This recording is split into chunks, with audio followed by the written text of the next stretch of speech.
How's it going, everybody? Ray here, and this is His Wondrous Outdoors. We are in Job chapter 2, and this is part 2. And we'll be picking up in verse 7.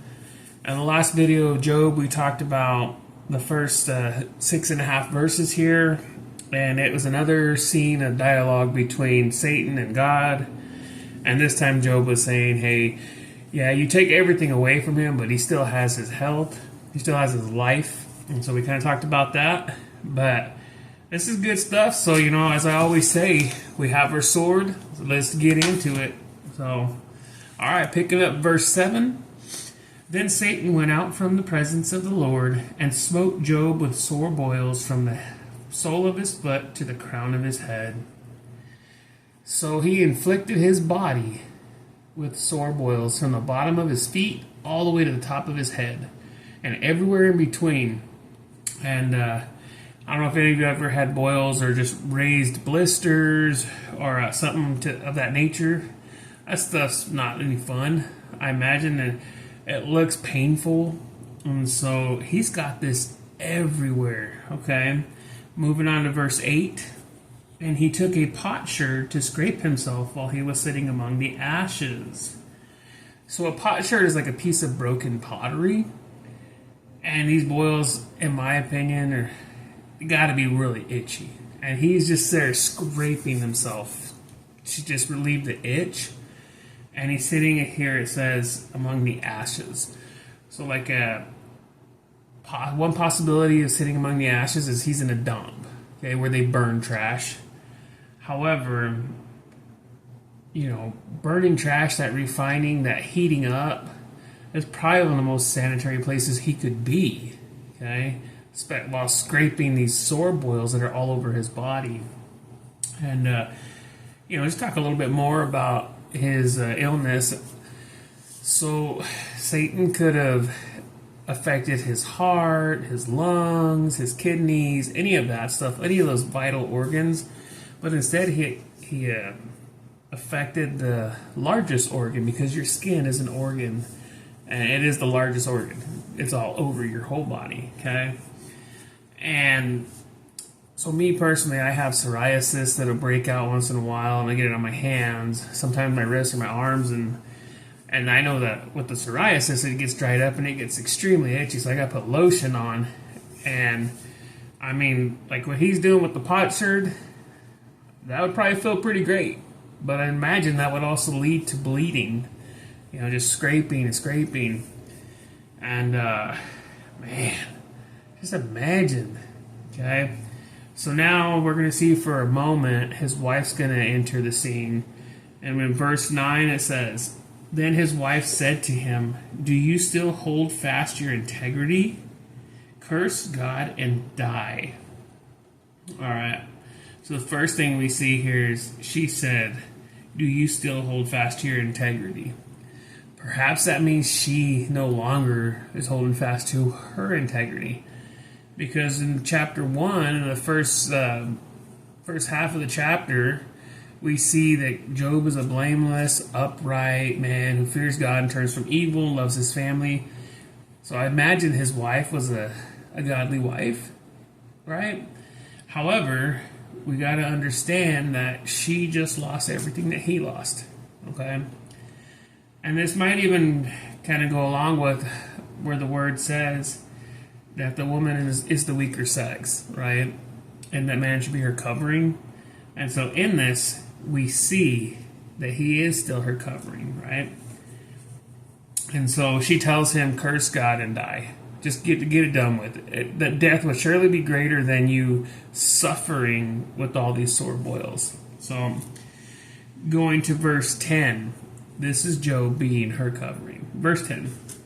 But he said to her, You speak as one of the foolish women speaks.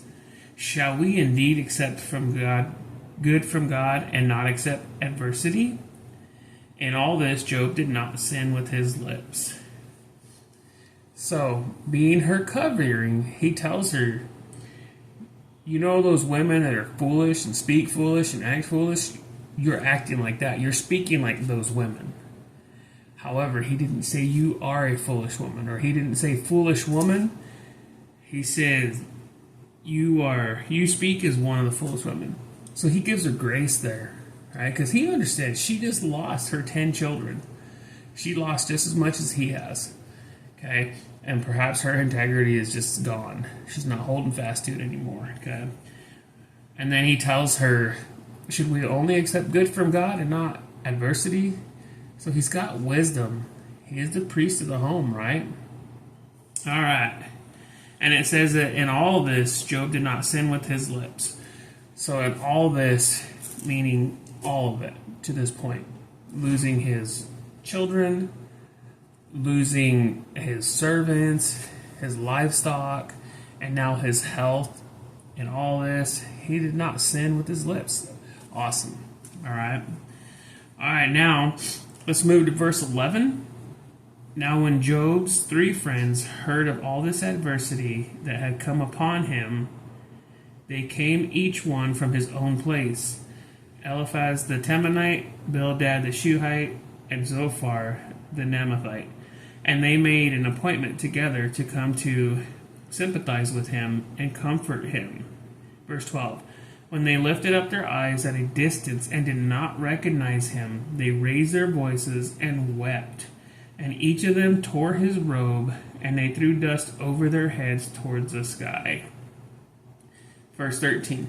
Then they sat down on the ground with him for 7 days and 7 nights, with no one speaking a word, for they saw that his pain was very great.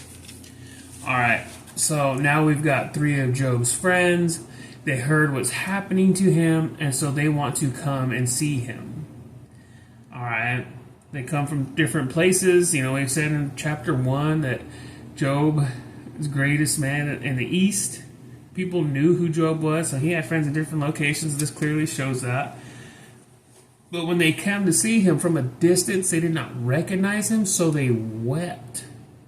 They wept because they seen, that's compassion. That's a beautiful thing, right?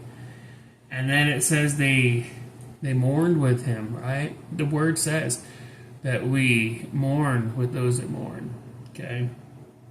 Anyhow, it says that they tore their robes, they threw dust over their heads to the sky, okay? And that for 7 days and 7 nights, they just sat there mourning and weeping with him.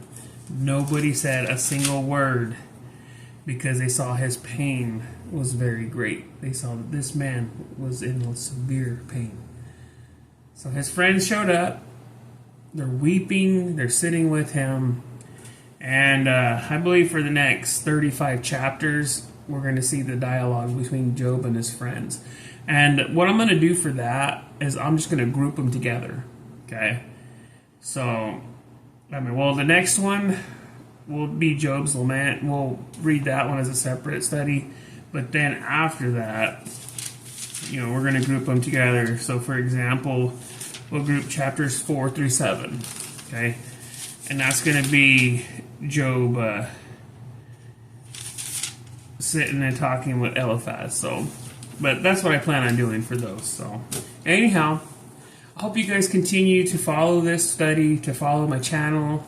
We've got some other good content coming out as well. I love you guys. I'm praying for you guys. Any prayer requests, praise reports, please share them. Okay?